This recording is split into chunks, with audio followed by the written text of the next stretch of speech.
Bienvenue dans cette vidéo produit terminé où tous les 6 mois à peu près je vous partage les produits cosmétiques que j'ai fini, que j'ai terminé dans la salle de bain, puisque quand je finis un petit produit tout simplement je le mets dans cette boîte et quand cette boîte est pleine je vous fais une revue de tous les produits que j'ai testés, ce que j'en ai pensé, si je souhaiterais le racheter ou non. D'ailleurs si des produits m'ont été offerts etc, tout est mis en barre d'infos, il y a également le lien des produits et bien sûr ce n'est que mon avis avec ma peau, mes besoins du moment, mon avis qui peut même évoluer dans le temps. Pour le coup aujourd'hui on va parler shampoing solide, liquide, des huiles pour le visage, un lait pour le corps, il y a pas mal de petites choses et aussi du maquillage, donc c'est parti. Ah et juste avant je voulais juste vous partager par rapport à ma masterclass qui s'est passée le week-end dernier, que j'ai trouvé que c'était une expérience extraordinaire. Pouvoir parler en live et d'avoir les réponses directes même si c'était si peu de personnes, et les retours que j'ai eu ça m'a vraiment fait au cœur. C'était une masterclass sur le désencombrement et elle est aussi disponible en replay. Dès maintenant je vous mettrai le lien en barre d'infos. Ça m'a donné la motive de faire des masterclass chaque mois, donc la prochaine masterclass est aussi en ligne, ça sera une masterclass sur consommer moins pendant les fêtes de fin d'année. On va parler ensemble du Black Friday, de Noël, comment consommer moins, comment faire des cadeaux qui sont plus minimalistes, plus écologiques, aussi au niveau de la déco, du sapin de Noël, calendrier de l'Avent, tous les sujets qu'il y a sur cette période de fin d'année qui nous poussent énormément à consommer, et je vous partagerai un petit peu toutes mes astuces. Donc ce sera l'occasion de voir tout ça ensemble. Ce sera le 26 novembre. J'ai pris un mardi cette fois, j'ai pris en semaine sur la pause déjeuner, peut-être que vous aurez plus de disponibilité et en tout cas vous pouvez vous inscrire aussi et vous pourrez accéder au replay plus tard comme pour ma première masterclass. Je voulais juste vous préciser que j'ai aussi lancé 2 coachings sur Instagram, sur l'optimisation de son compte Instagram, mais je pense que je vous en parlerai plus dans un vlog pour vous dire un petit peu le pourquoi du comment. Même si vous regardez mes vlogs, je pense que vous en avez déjà un petit peu parlé, que j'avais cette envie de formation aussi. En tout cas si ça vous intéresse, n'hésitez pas à aller checker en barre d'infos et on va parler maintenant de cosmétiques. Je commence tout de suite avec ce produit qui est un baume après shampoing de la marque Sentifolia. Je n'ai entendu que du bien de ce produit et moi j'en pense du mal. Enfin j'en pense pas du mal, mais en fait je trouve qu'il est pas du tout adapté à mes cheveux, et en fait j'avais vu que même pour les cheveux lisses etc c'était vraiment un baume après shampoing qui n'alourdissait pas du tout les cheveux, qui démêlait mais sans vraiment être lourd. Je me suis dit franchement ça a l'air d'être parfait pour mes cheveux qui regraissent très vite mais qui ont quand même besoin d'être nourris sur la longueur, et en fait je suis partagée sur ce produit. Je l'ai plus aimé un petit peu vers la fin, je mettais vraiment une noisette et qu'il en restait presque plus. Sinon c'est plus un baume après shampoing que j'utiliserais sur ma fille par exemple qui a les cheveux très frisés, très bouclés. Moi ça n'a pas fonctionné sur moi, c'est à dire que oui ça démêlait mais après j'avais les cheveux qui étaient super gras déjà juste en sortie de shampoing, ou alors il fallait vraiment que j'en mette une noisette et du coup bah la noisette ne démêlait pas vraiment. Donc j'ai pas été conquise par ce baume après shampoing là. N'hésitez pas si vous avez des recos d'après shampoing mais pour les cheveux vraiment gras qui regraissent vite. Je sais qu'il faut pas en mettre à la racine, hein, j'en mettais vraiment juste là, mais même en fait mes cheveux je sais pas si vous vous rappelez quand j'avais fait un bain d'huile de coco en début d'année, j'ai eu les cheveux gras pendant 3 semaines même en les lavant régulièrement et tout. Donc vraiment j'ai envie de les nourrir parce que je sais que les pointes et tout ont besoin d'être nourries, mais c'est toujours trop lourd, j'arrive pas à trouver un après-shampoing qui me correspond. On passe ensuite au lait, donc c'est un body milk de la marque Ringana. C'est rigolo parce que c'est une marque que je connaissais pas du tout et en fait je l'ai vu passer sur les réseaux sociaux comme quoi en ce moment c'était la marque naturelle qui était tendance, qui revenait beaucoup, qu'on voyait partout et tout, alors que j'en avais jamais entendu parler. Et j'ai testé plusieurs de leurs produits qu'ils m'ont envoyés et franchement je suis pas convaincue de fou. C'était un lait pour moi vraiment tout ce qu'il y a de plus classique. J'ai même pas vraiment, j'ai pas vraiment aimé l'odeur. C'est vraiment un lait, vous voyez, super liquide. En gros comme ça, donc il s'étalait super bien, bah il rentrait super facilement dans la peau. J'ai pas trop aimé l'odeur, que je ne saurais pas décrire, mais ça m'a pas fait vivre un moment. Vous savez le lait, moi quand le lait corps j'aime bien le mettre pour que ça soit vraiment un moment un peu d'expérience où je prends soin de moi, un moment cocooning, un moment un peu enveloppant etc. Donc je préfère avoir quelque chose de gras sur le corps, je préfère avoir une huile que du lait comme ça, c'est sympa, ça m'a vraiment, ça a vraiment permis de me nourrir la peau cet été notamment, donc j'ai vraiment bien utilisé, surtout que c'est une grande quantité, mais ça m'a pas transcendé quoi. Et j'en profite pour vous parler de ce produit qui est de la même marque et qui est un tonique pour la peau. Mais je crois que c'est même moi qui avais choisi les produits que je souhaitais en plus sur le site. Et comme je me suis dit j'avais plus d'eau florale, vous savez, je trouve ça vraiment cool l'eau florale à mettre, que ce soit le matin pour se réveiller ou le soir avant de mettre sa crème etc. ou son huile visage. Et donc du coup je me suis dit bah je vais tester leur tonique. Je l'ai même pas encore fini mais c'est pour ça que je voulais vous en parler, parce que si je vous en reparle dans 6 mois je l'aurais fini depuis un moment, donc je me dis là je vais pas tarder à le finir. Mais vraiment je ne l'aime pas du tout. L'odeur elle est agressive je trouve, elle est acide, le spray il est énorme, donc ça veut dire que quand vous pchitez comme ça, soit directement face à vous, ça vous fait beaucoup trop de gouttes, c'est beaucoup trop fort, vous voyez, c'est pas un spray qui est vraiment léger, qui est vraiment agréable. Après bah il faut sinon faire le spray sur un coton, mais moi je trouve ça cool de pouvoir utiliser le spray directement sur le visage. Donc le spray n'est pas ouf, je n'aime pas l'odeur. En fait moi à un moment les cosmétiques c'est vraiment pour me faire vivre un moment de détente, soit quand je me réveille le matin, soit avant d'aller dormir, et du coup s'il n'y a pas un peu un truc sensoriel qui est sympa, vraiment je n'adhère pas. Donc cette marque Ringana là, j'ai pas vraiment accroché. Au niveau des textures, des odeurs et tout, j'ai pas du tout accroché, en tout cas moi de mon côté. Ensuite on va parler shampoing solide, et si vous me connaissez, vous savez que j'ai encore été déçue par les shampoings solides. Vraiment je teste, hein. Je persiste avec les shampoings solides, mais mon cuir chevelu me dit mais stop, on n'en peut plus. Chaque vidéo produit terminé, je vous dis j'arrête les shampoings solides, et en fait bah il y a des marques qui proposent de m'en envoyer et tout, je me dis ah ça peut être cool, enfin là pas du tout en fait, parce que c'est comme avant, et je me suis dit ah tiens il faut un shampoing solide, j'aime bien cette marque, j'adore tous les autres produits, donc je vais essayer peut-être leur shampoing solide, et j'ai été déçue. Comme avant, j'ai leur déo, j'ai leur crème solaire, j'ai leur anti-moustique, tous leurs produits, vraiment je les aime trop, c'est des produits vraiment je trouve qui sont à la fois efficaces, pratiques, donc je me suis dit bon bah je vais tester leur shampoing solide, mais vraiment non. Je pense que la compo est top, mais le fait que ça soit au format solide c'est quand même trop agressif pour mon cuir chevelu, parce qu'il y a des tensioactifs dans les shampoings solides pour faire que ça mousse justement, donc lui mousse très bien, il est très bien à l'utilisation encore une fois, mais je sens que mon cuir chevelu me gratte en ce moment parce que je l'utilise. Donc si vous avez l'habitude d'utiliser des shampoings solides et que votre cuir chevelu apprécie, je vous le conseille. Moi en tout cas je vais encore passer mon tour, même si je sais que j'en ai d'autres à tester, parce qu'à chaque fois vous m'envoyez des marques, teste celui-ci, teste celui-ci et tout,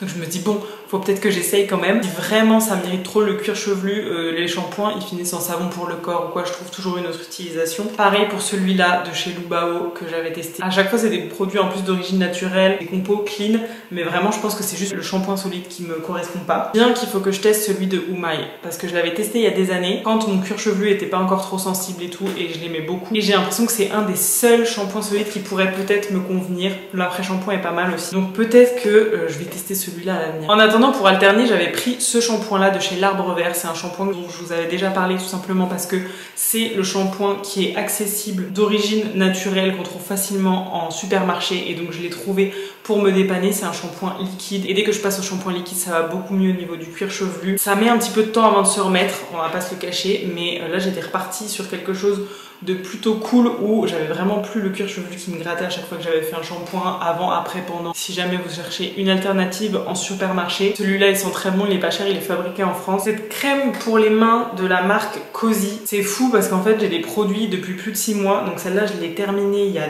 des mois et des mois déjà, mais comme tous les produits Cozy, j'aime beaucoup. Je vous en parle à chaque fois de la marque Cozy, mais c'est des flacons qui sont consignés, des compos qui sont clean. Là c'était un flacon pompe, donc c'était super cool, une crème qui pénètre très bien dans la peau. J'avais trop aimé l'odeur aussi.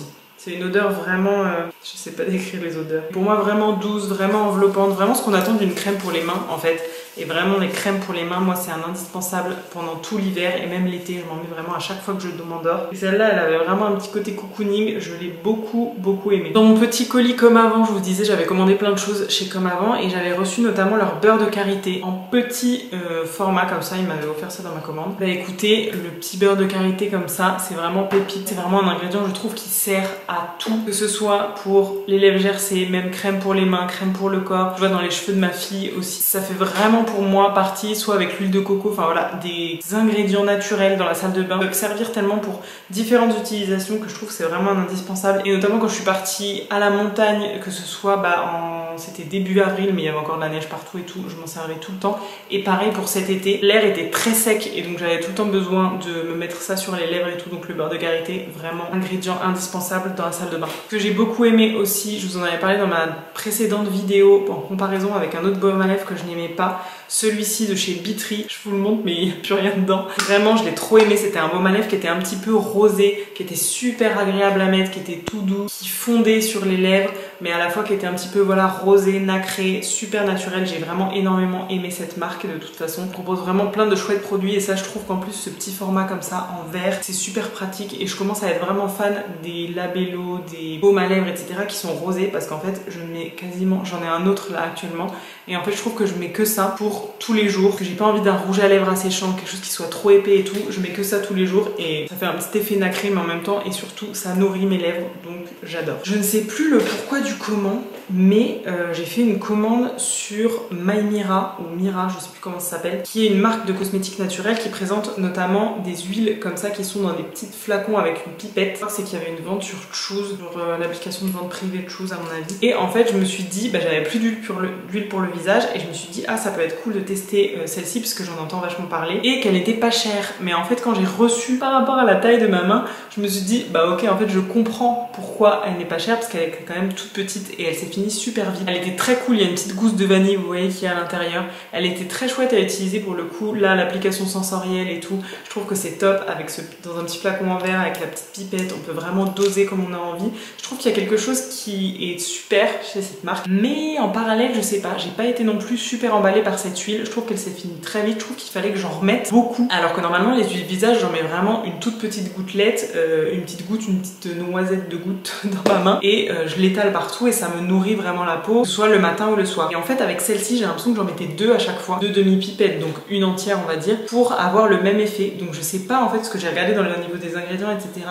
Et vraiment, il n'y a seulement que 2 ingrédients, donc l'huile végétale de jojoba de Madagascar et une véritable gousse de vanille. Il n'y a aucune autre chose au niveau des ingrédients, etc. C'est vraiment uniquement ça. Enfin, je veux dire, l'huile, elle n'est pas coupée à l'eau ou je ne sais qu'est-ce, enfin j'ai l'impression. Mais j'ai par exemple eu en parallèle l'huile de chez Idouane qui potentiellement est à peu près de la même taille. Celle-ci, elle fait 30 grammes et celui-ci 30 millilitres. I don't know. Enfin, j'ai l'impression que c'est à peu près la même en fait, mais j'ai pas du tout eu le même ressenti, c'est-à-dire que l'huile précieuse de Idouane, j'en mettais un tout petit peu et à chaque fois ça m'a duré, je pense celle-ci elle m'a vraiment duré 6 mois parce que je crois que j'ai rencontré la fondatrice c'était en mars, donc je l'utilise depuis et je viens juste de la finir, donc celle-ci elle m'a vraiment duré même plus de 6 mois et donc celle-ci ouais, j'ai été déçue de la marque. C'est comme si je trouvais le prix était bas et je me suis dit ah ok, j'ai compris pourquoi le prix était si bas. Pourtant quand je regarde les ingrédients et tout, j'arrive pas à l'expliquer, mais au niveau de la qualité je m'y retrouve pas en fait en achetant ça. Donc ça par exemple, je pense que ça m'a duré, je sais pas, peut-être 2 mois, même pas 2 mois je crois. J'ai fini ce pot là super vite, donc je me dis en fait que je préfère investir dans celui-ci qui coûte peut-être 20-30 € que d'avoir une huile comme ça à 10 € mais que je mets 2 fois moins de temps à utiliser. Et chez Maïmira, j'ai pris aussi la chantilly et pareil, je sais pas pourquoi mais je m'attendais à un gros pot de chantilly et en fait c'était un tout petit pot comme ça. Pour moi la chantilly c'est vraiment chantilly que tu utilises pour le corps, c'était une petite mousse super agréable par contre. Ça vraiment leurs produits sont très sensoriels, même tout ce qui est packaging, marketing etc. Je trouve que c'est très bien fait, mais en fait la mousse, la chantilly pour l'utilisation que ce soit pour les cheveux, pour le corps, moi je l'ai utilisé pour le corps, je crois en une semaine même pas, c'était fini, donc j'ai vraiment choisi les moments où je voulais l'utiliser, j'étais là ok je vais mettre un tout petit peu de mousse, mais si je veux en une seule fois le pot il est fini si j'utilise, si je mets de la mousse sur tout mon corps quoi. Donc je suis partagée, à la fois j'adore ces produits, j'adore l'utilisation, mais il y a quelque chose qui me fait dire que je ne les rachèterai pas. Pour moi utiliser comme ça un produit en une semaine ou en un mois c'est trop rapide et je m'y retrouve pas vraiment. Contrairement comme je vous le disais à cette huile précieuse de la marque Idouane. J'ai rencontré la fondatrice du coup, elle m'a expliqué tout son cheminement, c'est en plus un produit qui est fait juste à côté de chez moi dans le centre. Elle m'a expliqué comment elle trouvait ses huiles, comment elle trouvait les ingrédients etc. C'est que des ingrédients qui sont pris en local, enfin j'ai trouvé sa démarche qui était top et en fait ce qui est cool c'est quand on teste le produit et qu'on se dit mais en fait le produit est trop bien, j'aime trop en plus de toutes les valeurs et de tout ce qu'il y a à côté. Ça c'est l'huile précieuse pour peau brillante, fabriquée à la main en France parce qu'elle les fabrique elle-même pour le moment. Et vraiment ce genre d'huile, mais merci d'exister. Un soin pour le contour des yeux, un soin pour tel endroit, pour le cou, pour ceci, pour cela. Moi je mets uniquement ça matin et soir et c'est uniquement ma routine pour nourrir mon visage. En plus c'est vraiment des petits flacons donc ça se transporte partout, c'est en verre. Ce que j'ai bien aimé aussi c'est que c'était un flacon pompe donc vraiment on peut doser. Tous les matins, tous les soirs je mettais une pompe à chaque fois. J'ai beaucoup apprécié l'odeur même si ça sentait beaucoup. Moi j'ai trouvé la noisette, alors que pas du tout parce que c'était à l'huile essentielle de lavande. J'ai trouvé une petite odeur de noisette où vraiment je sais pas, ça sent l'huile faite maison quoi, j'adore. J'ai utilisé celle-ci juste après l'huile Maïmira et vraiment j'ai senti je sais pas, que l'huile était beaucoup plus nourrissante, qu'elle était beaucoup plus grasse, beaucoup plus lourde. Je vais avoir besoin d'en utiliser beaucoup moins pour nourrir ma peau. Donc vraiment, j'ai jamais eu de sécheresse ou quoi avec celle-ci. Je l'aime trop. Et on va finir cette vidéo sur un mascara qui est le mascara de chez Kiko Luxurious Lashes, qui est un mascara waterproof. Puisque moi, je ne peux pas mettre autre chose que des mascaras waterproof. Si je mets des mascaras classiques, je me retrouve avec des yeux de panda parce que mon mascara coule au bout d'environ 5 minutes après que je l'ai mis. Là je l'ai presque fini, on sait jamais vraiment trop quand on finit un mascara, mais je sens que là il commence à être très sec. Il est pas très cher, je crois qu'il coûte 10 €, il m'a peut-être fait 1 an à peu près il me semble. Après je l'utilise pas tous les jours. Les mascaras pour moi c'est ce que j'arrive vraiment pas, c'est le truc que j'arrive pas à trouver en version naturelle. Et en plus comme ça coûte quand même 20 € et qu'après je sais pas, c'est pas un truc que tu peux donner facilement je trouve. C'est pas en plus un truc si ça te plaît pas tu dis ah bah tiens c'est quand même assez, voilà les yeux c'est quand même particulier, t'as pas forcément envie d'utiliser un mascara que quelqu'un a utilisé juste avant. En plus c'est très spécifique, souvent les gens ont vraiment leur mascara et ils ont pas envie forcément d'en tester d'autres et tout. Donc je pense que je vais racheter le même. Après n'hésitez pas à me dire si vous avez d'autres recos de mascara, vraiment si vous avez les yeux qui pleurent un peu comme moi. Si vous utilisez vraiment des mascaras qui sont waterproof, qui tiennent, j'aime bien les mascaras qui restent accrochés vraiment et qui ne sont pas, parce que bien trop souvent j'ai juste l'impression de ressembler à un panda. Mais si vous avez des suggestions, je suis preneuse. Voilà pour mon avis sur ces produits terminé. N'hésitez pas à me suivre sur Instagram où je partage de temps en temps des petites choses que je teste en ce moment, les cosmétiques que j'utilise et que j'aime, parce que sinon vous avez qu'un update tous les 6 mois, donc ça fait un peu beaucoup. Merci d'avoir suivi cette vidéo jusqu'au bout. On se retrouve la semaine prochaine pour une prochaine vidéo. Ciao!